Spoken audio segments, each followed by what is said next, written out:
Hello, everyone. Thanks so much for joining us for Access City Council. I'm your host, City of Las Vegas Communications Director, David Riggleman. Coming up on this show, where to turn when your loved one can no longer live by themselves. Plus, a look at all the events you've missed and maybe don't want to miss in Ward 1. Joining us to discuss this and a whole lot more is our Ward 1 City Councilman. He's also our Mayor Pro Tem, Mr. Brian Knudsen. Welcome back to the program. How are you? I'm fantastic. Thanks for having me. We have a great show today. We're going to talk about something that's going to affect a lot of families sooner or later as time passes. Great discussion today. You know Ward 1 really well. It's your stomping ground, but those out there, they may not know where we're talking about, so we're going to show them on the map, okay? Ward 1 is really kind of in the heart of it all. It's where our city started. Appropriately enough, it's that area right there with the 1 on the map. It's an interesting ward because it incorporates the area west of the downtown, but goes all the way out into the northwest. You even have the soccer fields now. We're going to talk about the soccer tournaments that have been taking place are now in Ward 1. So with the redistricting, it ended up there, but that's all to come. But Mayor Pro Tem, we want to tell everybody out there, this is an important discussion, as I alluded to, what happens when living at home is no longer an option? It's a question many families are facing when it comes to their loved ones. Our first guest is helping local families navigate that difficult decision. She's the executive director of Lumina Las Vegas by Solera Senior Living. We're pleased to welcome Nicole Graham to the show. Nicole, thanks so much for being here. This is a topic, we've talked about this, the baby boom generation is aging now, and we're gonna have a lot of people needing this kind of care. Yeah, we definitely do. It's unfortunate when families always come to us, right, when they're panicked when something happens.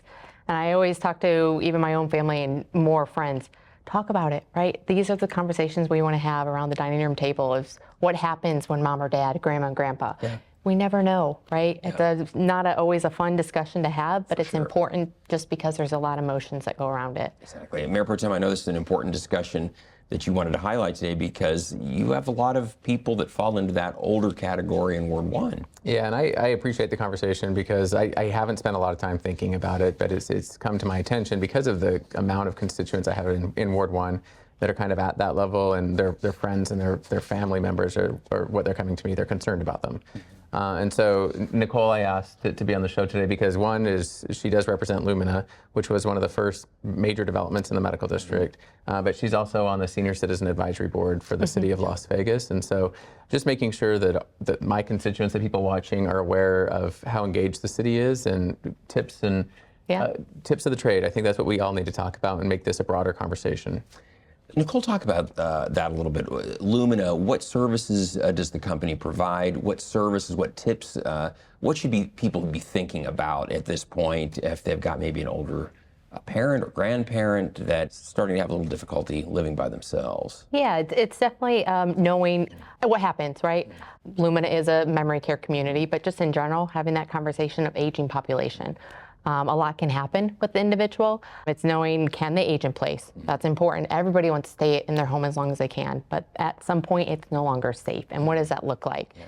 And it's having that conversation of, okay, what happens if you leave the stove on, right? It's those moments of forgetfulness, senior moments we all call it, but also more beyond that. And really, what does that look like? I think talking with the physician is always important, but even now most physicians don't even want to label it, right? Who has cognitive disease? So I think it's just being aware and talking about that. There are tons of resources from senior living to skilled nursing facility to memory care to assisted living, group home settings. There's so many options. But what works for me? Yeah, and that sounds overwhelming too. When you start thinking about what's going to be the best for my family, that sounds like an overwhelming decision to try to make. So I'm going to tell you how it presents to me as a councilman is in the most unusual ways. I'll have neighbors who will call up and make a code enforcement complaint, and it'll be on one of their neighbors that's not taking care of their yard or they don't take in their garbage cans. And so our code enforcement officers will go out, and I've had conversations with them, and these folks, they're not trying to make the neighborhood go in decline. They're not trying to do something bad. They simply don't have the ability to take care of their home anymore. Yeah. And that is something that I experience over and over and over again is they don't have either the financial wherewithal or sometimes the mental wherewithal to be able to take care of what's theirs anymore. And that's where I see families coming in and not knowing really how to take care of their loved ones. And so I think as a community, we just have to have a broader conversation about what do we do when people can't age in place? How do we have those conversations and don't let them get to the point where they can't take care of their property anymore? Yeah. Talk about that, Nicole. Mayor Pro Tem brings up a really good point here. When do you start where do you start this process? I mean, maybe before, obviously, if you're really proactive, you're going to do it before, mom or dad or grandma or grandpa get old. But generally, that's not what people do. It's kind of when they first start to see the signs of there's a problem. Yeah, and most families will put the Band-Aid fix, right? Oh, they'll see them and because Vegas is not where most people live, right? It's that transient, that's where they retire. So we come that big retirement city, right? So usually son, daughter don't live here locally, and so they do rely on the neighbors. Us neighbors need to be that good neighbor, right? And look out for our neighbors, who's who, right? And just being that extra lookout. But it is definitely knowing what does that look like. I say now have that conversation. My parents are in their 60s, and I'm now trying to have that conversation with my parents. And they're like, oh, we're fine, don't worry, you know what to do. And it's like, no, we don't, right? And we want to be there for everybody. So it's definitely having those conversations now. But even just as those that are in that senior population, right, that senior aging in place, it's important to know and be on the lookout and knowing what are those signs, right? Get involved, find resources. We have tons of individuals that come to us and say, oh, my neighbor is doing X, Y, Z. Right. And we try to just guide them, right? We want to be that place of resource and just help individuals know where to go, what to look for, and sometimes just starting that conversation and being that social awareness. Nicole, what are some of the early warning signs that there may be an issue with perhaps it's forgetfulness, perhaps it's dementia, perhaps it's Alzheimer's? What are some things that are usually some red flags in your mind? Yeah, usually the biggest one, right, is leaving the stove on. That's usually the top one. Getting lost, having that candid conversation over and over again with their loved one, right? And some things you can relate that to stress, what's going on in life. Other times it could be a urinary tract infection, right? A UTI is huge in the senior population, and that triggers so much that comes out of it. And when they go to the hospital, they're like, we didn't know. They just were dehydrated. They had a urinary tract infection. Why would this have happened? So just knowing those key things, right? Those key things that you notice. I always tell family members you should be reaching out to them. If it's that monthly call, weekly call, whatever that looks like. Everyone usually comes around the holidays is a big time, right? Oh, mom, I checked on her during Christmas. She's good. Okay, there were some red flags, but let's see how it works. We put a caregiver in place. Let's see what New Year's comes, right? It's usually that domino. So it's always just kind of keeping track of those. Yeah. My parents are about that age too, and I haven't had any of these conversations. So that's my plan now is I'm going to send them a clip of this and say, hey, it's time to start the conversation. Yep. Mayor Pro Tem, my parents have passed, but I'll tell you, to have this discussion, we tried to have these discussions with them, and they were like, we're all right. We don't need to have this discussion. Everything's okay. We have a trust. We're good. We'll let you know if we need anything. So I can say Nicole said it. So I like that. Right here. It's not me. No, it's the what if, right? And we all, again, we never plan for it. We never want it, but we always want, what if this were to happen? Right. What if you get lost? What if you fall and hurt yourself and now you're in the emergency? It took me 2 days to find you. Yeah. All those scenarios come up and it happens. Do you have some resources, Nicole, for people to plug into, to where like a checklist or something that they can go through, or is there a place they can find this to where, what do I need to be thinking about at this point? Yeah, absolutely. There's tons of resources available. It's best to have a conversation. So I always encourage them to come and talk with myself, come to talk to my staff. I always want to be that resource as well as other senior communities. We all want to be that go-to because what information you get is sometimes outdated. It's not new.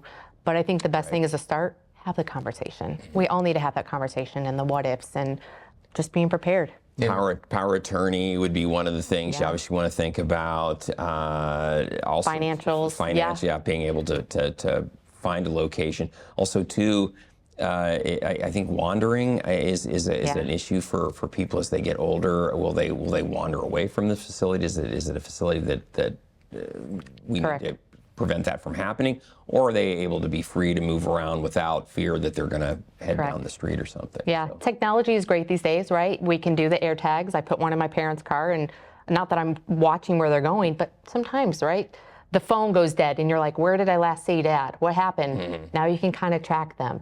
So there's small little things now that you can do, and it's helpful.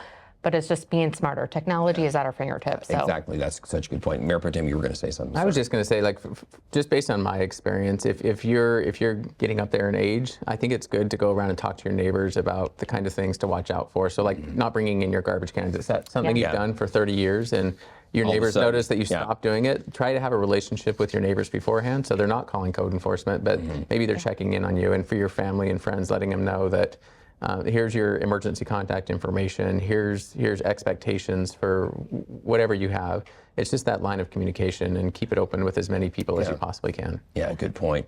You know, the thing too with cognitive issues, they may not appear as readily as obvious to the neighbors or to people around them. Well, this person seems fine, but what's going on in their head may be something different, versus if they have a disability that's obvious to see, it's like, oh, well, that would explain what's happening here. But cognitive issues are obviously not as clear. Correct. One of the things that I see a lot of is some of the folks that are gotten up there in age, they stop taking care of their home, and then younger grandkids, hopefully they're grandkids, but people come in and start taking advantage as well. And that becomes a huge issue for at least a lot of my neighborhoods, is these people just taking advantage of somebody who's not in the right mind at that point.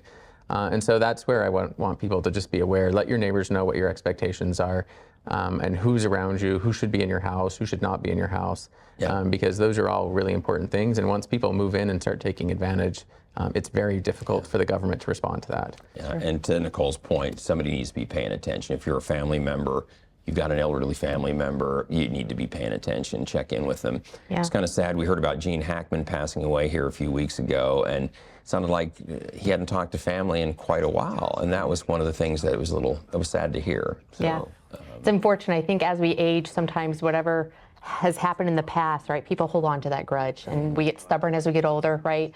And we as the individual who are cognitive aware, that's not the same person anymore, right? Whatever has happened in the past, let it go. Someone needs to be there. Someone needs to support them.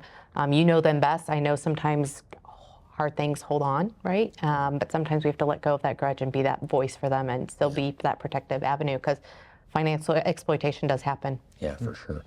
Nicole, we're just about out of time. Is there anything else? We'll give you the final word. Anything else you'd like to add while we have you here today? No, I think definitely plan your kitchen dining room talk. Definitely have those conversations with individuals. Friends and family, you all need to have that conversation and know, what does this look like? It's not a fun discussion, but it needs to happen. It can be fun. It needs to happen. Great advice. Well, Nicole, Graham, thank you so much for being on the program from Lumina. Great to have you here. Mayor Pro Tem, I'm going to ask you to please stick around, and we're going to talk about some other stuff. Nicole has been such a great guest for us here today, but we want to mention to everyone that we need to take a quick break. But when we come back, we're going to recap everything that's been happening in Ward 1. It's right after this.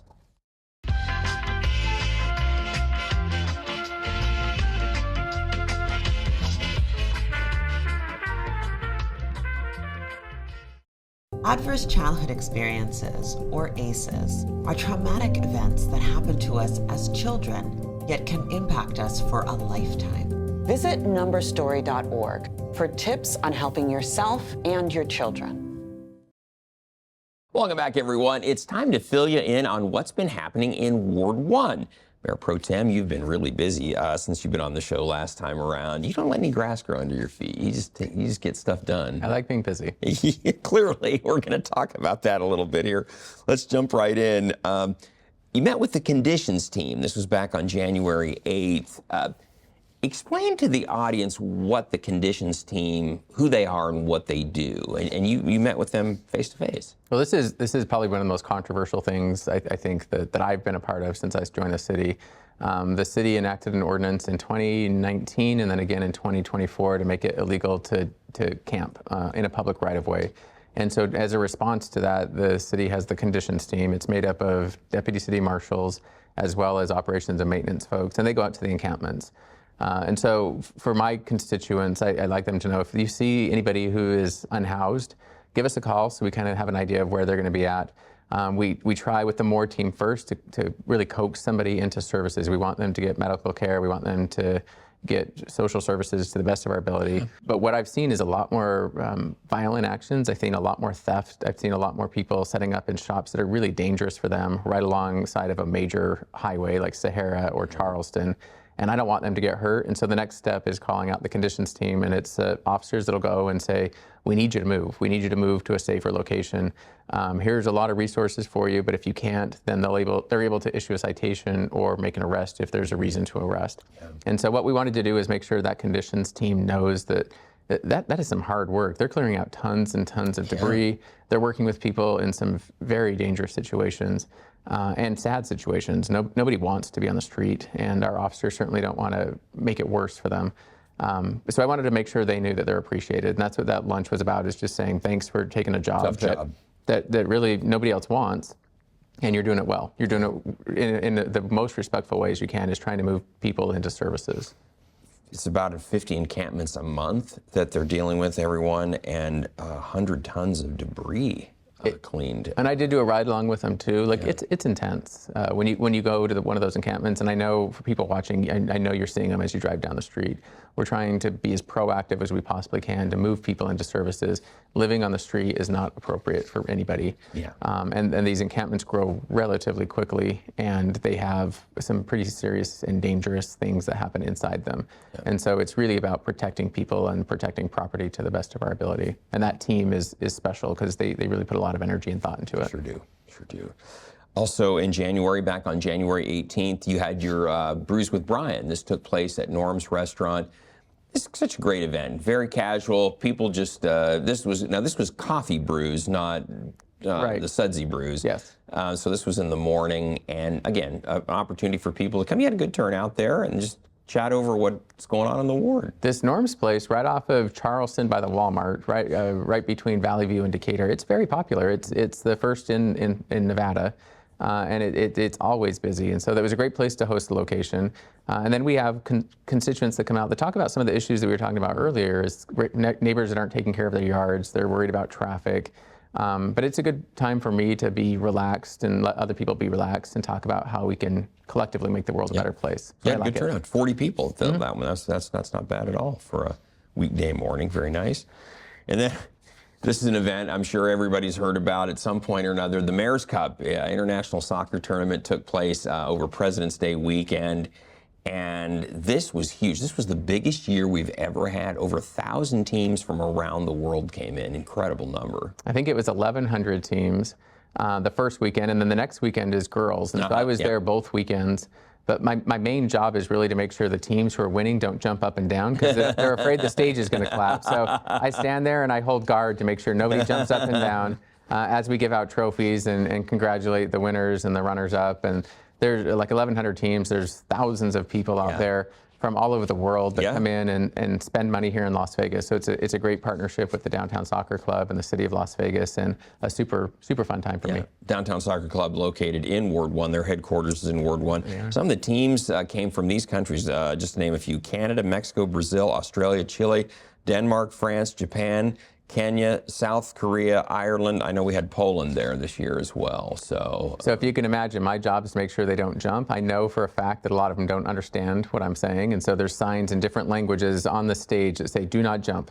So that's the job, and then obviously congratulating them for spending a weekend in Las Vegas and winning. Yeah, it's that Mayor's Cup in the spring around President's Day weekend is big, because that's the older kids. So a lot of college scouts are here. So there's a lot on the line, more than just bragging rights. It's opportunities for scholarships that are really on the line as well. Those kids are impressive. They're athletes. They're coming up with giant bags of ice on their knee, and it looks like there's a couple broken bones as they're limping up to the stage, and they're just so proud and excited because they won, or they're the runner-up, and it's such a huge accomplishment to get to come and play in that tournament anyway. Yeah, big deal. And of course, we've all heard about the fires that took place in Southern California back in February, and then you had a really nice appreciation breakfast for them back on February 24th, just to say thanks for the team from Las Vegas Fire and Rescue that was part of the group that went from Southern Nevada to help Southern California deal with those fires. And you're seeing some of the other elected officials. So Councilwoman Diaz was there, and Mayor Shelley Berkeley was there. the fire chief, the city manager. The team that went, they represented the city of Las Vegas, but there was Henderson and Clark County, also, and North Las Vegas that also went. So it was helpful for me just to hear some of the stories that they came back with. Those are thank you notes that kids from the district sent to the firefighters, just thanking them for the work that they had done. So sorry, Councilman. Go ahead. Yeah, the work they did was impressive. They were talking about some of the animals in the area that were kind of distraught and lost, and so you'd see coyotes and deer walking through the street.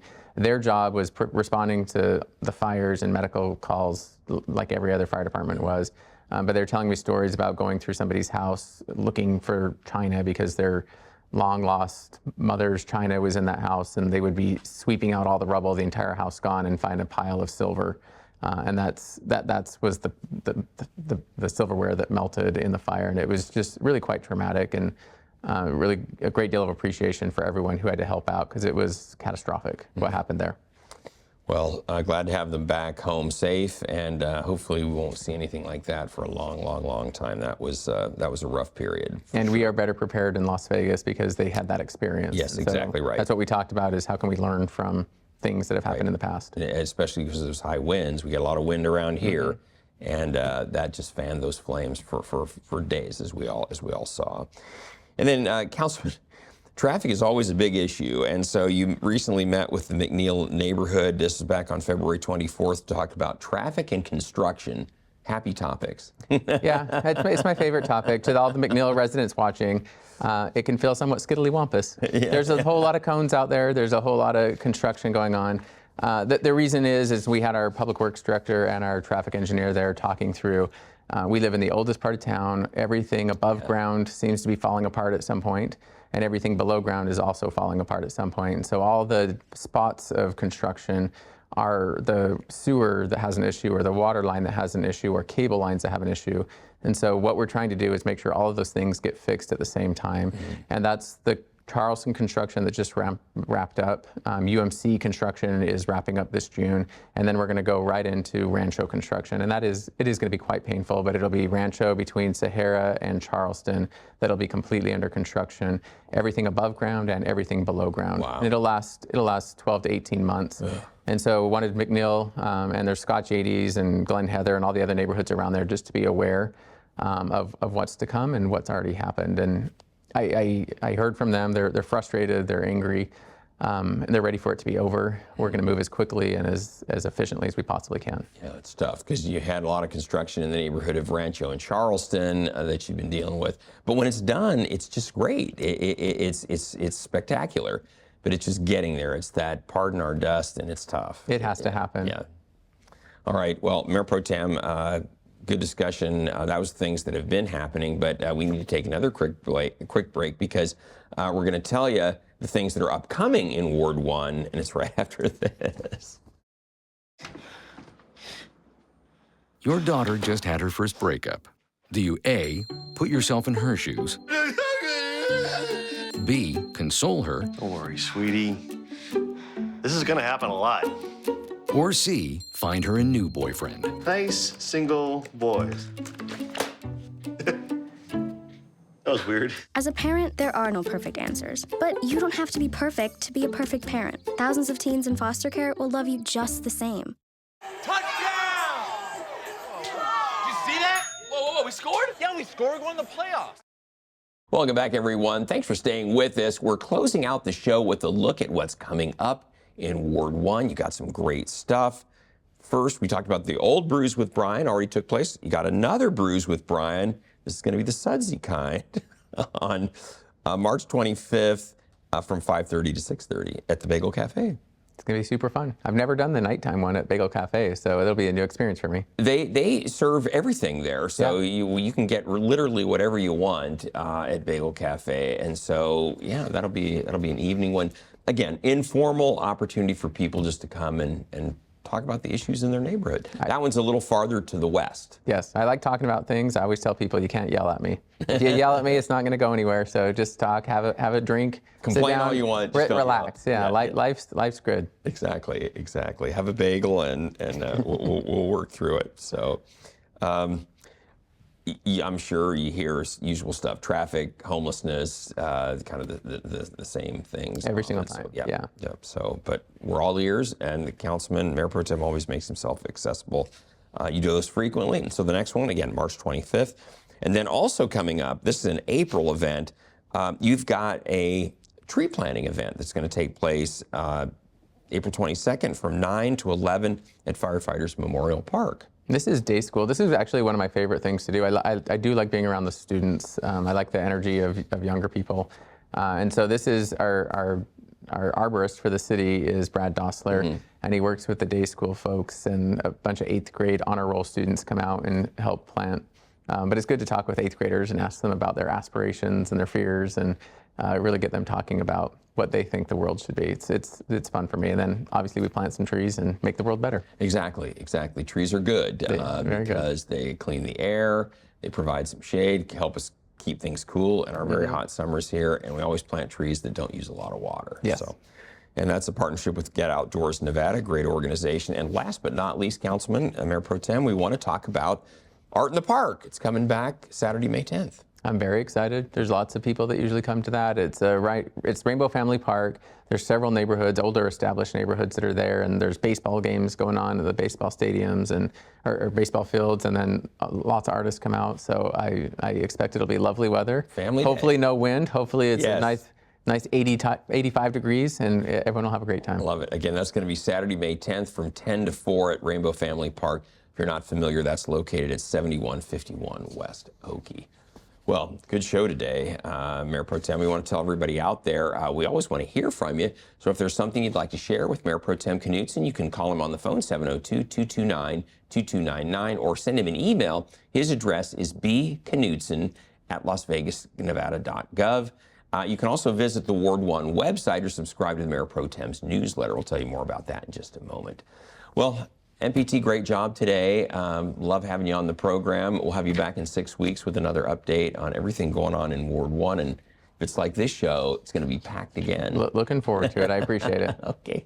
Thanks, Talk to you then. And in the meantime, everyone, please don't miss our next show beginning on March 20th with Councilwoman Olivia Diaz. City of Las Vegas TV is streaming now. You can catch all of our shows on YouTube at City of Las Vegas TV. You can also watch online at lasvegasnevada.gov/connect. And be sure to check out our newsletter. You can subscribe by scanning the QR code in the closing credits of this show that I mentioned.